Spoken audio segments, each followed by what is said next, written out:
What's going on, boxing fans? Julian Williams here at the distance. Still ironing. Got iron my shirt now. So I got another fancy matchup for you guys. This one is Michael Moore versus Michael Spinks. This one is at light heavyweight.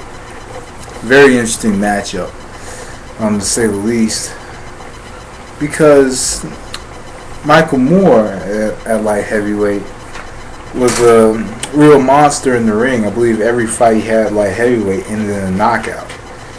And he won the light heavyweight, the WBO light heavyweight championship. But he had to move up to heavyweight instead of going to cruiserweight. He moved up to heavyweight right after light heavyweight, and that's back when cruiserweight was like 190 pounds, I believe. And he was eating only 900 calories daily just to make 175 pounds. So when you only have to eat so little every day and you have to work out, it takes its toll on your body. So Michael Moore, hands down, was a really good light heavyweight.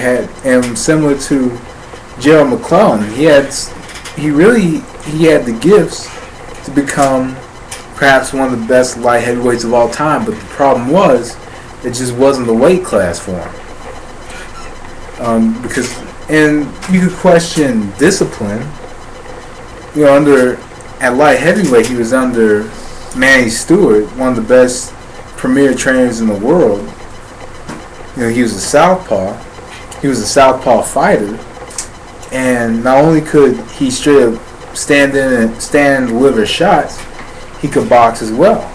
That interchangeability is very crucial for a boxer. Boxers need that interchangeability. It's something vital for a boxer, because when you have interchangeability, then you could pretty much adapt to specific styles or adapt to a different style.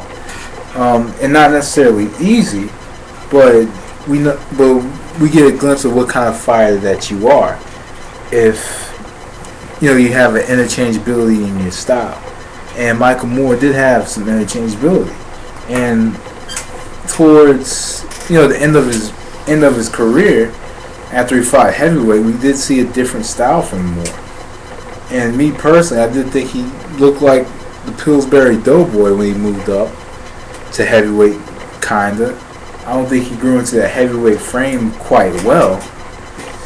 And that's just my opinion. I don't think he grew into that frame very well at first, but eventually he did become the heavyweight champion of the world when he defeated Evander Holyfield. So apparently, and this is Evander in his prime, but a lot of people say he had health issues, but now you can't really take that victory away from Michael Moore, because Holyfield continues to fight. About 17, 18 years later, he continues to fight. So you can't really take that victory away from Moore or bring up any excuses. He clearly won that fight, and it was a close one as well. And Michael Spinks was part of perhaps one of the greatest Olympic teams ever. When he fought in the 1976 Olympic team that brought together Howard Davis Jr., Sugar Ray Leonard, Leo Randolph, and Leon Spinks.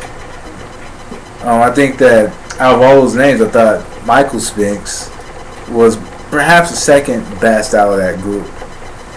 And also with Howard Davis Jr. had a really good amateur pedigree. But I think out of all those fighters, I think Michael Spinks should be up there with Sugar Ray Leonard. Take this into consideration that he never lost a match at light heavyweight as well. He was undefeated light heavyweight. His only loss came to Mike Tyson. He moved up north in like 1980, I believe 85. He moved up to heavyweight and he fought Larry Holmes and defeated him twice. But at light heavyweight, he was a real monster at that weight class. Think about it. He fought some really good light heavyweights, and if you don't count his unification bouts, every pure title defense he has a knockout, in every title defense. So Michael Spinks was something special. Every title defense he had a knockout. He unified like every title there was at the time. WBA, WBC, IBF was the inaugural IBF light heavyweight champion. In my opinion, I think that Spinks was one of the on my top 5. I did have Spinks as like the number 4 best light heavyweight of all time, and that's only on my list. And he had a really good boxing slash puncher type style. He could box and he could punch as well. He could box as well as he can punch. And I really liked how he was very subtle. How his skills were very subtle, and how he made little subtle movements, sometimes through feints. It was a bit scientific, but at the same time was scientific and aggressive. And that's something that I liked about Spinks' style. Subtle, smooth, and with a pinch of aggression. I think that best represents Spinks' style. In this specific fight, this would be. I'll tell you this much. This is a kind of a hard fight to call, but in this fight, one thing you have to take into consideration is the fact that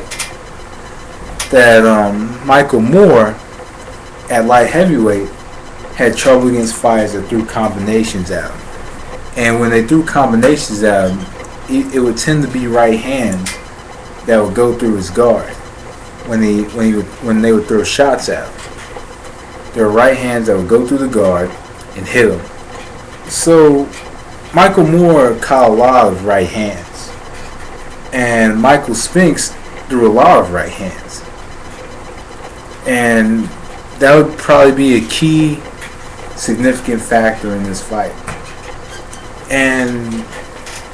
But one thing that Michael Spinks didn't like was a fighter that was aggressive towards him. That's something that Spinks did not like. Was a fighter that was aggressive towards him. That's why he moved a lot. That's why he boxed a lot, because he didn't like to be hit. He didn't like being hit, and pretty much he circled around quite a bit and kind of used his angles and picked his spots. And I think against a Michael Moore, he would pick his spots, and I think he would be very sharp and be very well aware of what he was doing in the ring against Michael Moore. Michael Moore had a lot of physical gifts. He was tall, and he was long, and he had power. And the number one thing that Spinks would do, I believe, is take the jab away, which is, I think, the key to beating Michael Moore is to take his jab away and make him lead in with power shots. And Spinks did a good job of movement. And I think movement takes that long jab away from Michael Moore, but he would have to get inside that jab. And I think Spinks has the subtle movement ability to kind of move away from the jab and get inside and get his shots off, move to the outside and continue moving, and continuously do that throughout the entire fight. So me, I'm going to go with Michael Spinks by a knockout. I think Michael Spinks can knock out Michael Moore in probably about 11 rounds. Despite the fact that Michael Moore was a beast at light heavyweight, I think that Spinks was a bit sharper. I think as far as mind control goes, I think Spinks beats him. So anyway, that was the distance. Thanks for watching. Peace.